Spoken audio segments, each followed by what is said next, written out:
You know what it is to test God's word with disobedience and come out on the other side of it. I know what it is, Tim, to test God's word with disobedience only to learn he was serious about what he said. And that every time we go against his word, his wisdom, and his ways, we are the ones that come out broken, bloodied, bruised, crying. A lot of us are shedding tears, and we just will not transform.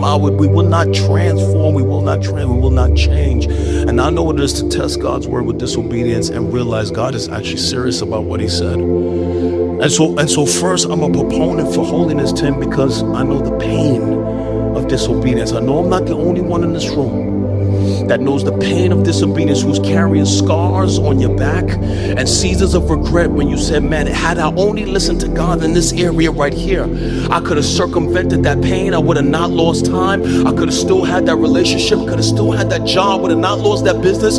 There is in this room testimonies of catastrophic loss, devastation, pain, and hardship, not because God is not good, but because we were disobedient. Because we thought that our way was better than his way. We thought that we was wiser than him and that we were smarter than him.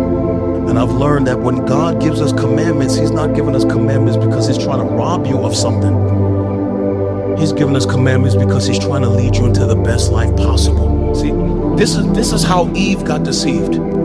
Pay attention to the text. Like the Lord gives them a garden. He says you can have everything in this garden that you desire.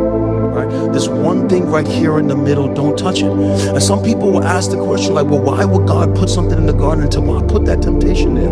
You know why he put that tree in the garden and told not to touch it? Because you can't force nobody to love you and make them a robot. You have to give them a choice to not choose you. Right? So here comes the enemy. He talks to Eve the same way he talks to you.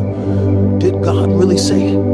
Just try to get you to doubt God's word. I mean, he says, love your wife as Christ loved the church. I'm going to try it a different way. He says, submit to your husband. I'm going to try it a different way. He says, forgive. I'm going to try it a different way. He says, be generous. I'm going to try it a different way. He says, stay in community. I'm going to try. And that's all the devil keeps tempting us to do, to try it a different way. Right?